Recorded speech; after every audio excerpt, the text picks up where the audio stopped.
Staying out of trouble shouldn't be a Christian's first priority. Acts chapter 4, verses 1 through 4. And as they were speaking to the people, the priests and the captain of the temple and the Sadducees came upon them, greatly annoyed, because they were teaching the people and proclaiming in Jesus the resurrection from the dead. And they arrested them and put them in custody until the next day, for it was already evening.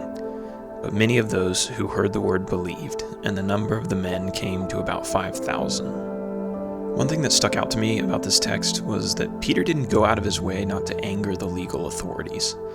Did Peter know his actions were going to land him in trouble with the Jewish government? Almost certainly. He was preaching in the temple operated by the men who killed Jesus. Peter could have taken his conversation elsewhere. He could have told his audience that he would tell them about Jesus later, just not while he was there in the temple complex. He wasn't going to put God's work on hold to keep from flustering some easily offended politicians. And yes, the Sadducees and the priests were very much politicians. The Holy Spirit had given him that moment, and he intended to take it. Spreading the good news was his first priority.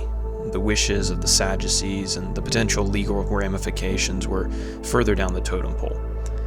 God was Peter's king, and the local government wasn't going to stop what God wanted done.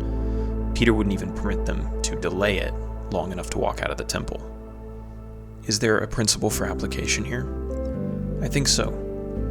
Throughout the past year, we've seen a lot of Christians and a lot of churches allow their local governments to tell them what's appropriate when it comes to religious life.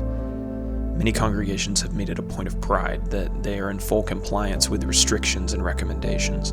They've implemented strict guidelines on their congregants to ensure that they're not going to find themselves in legal trouble. And those are good things, unless they keep us from accomplishing the work of our King. And unfortunately, I suspect that has been the case.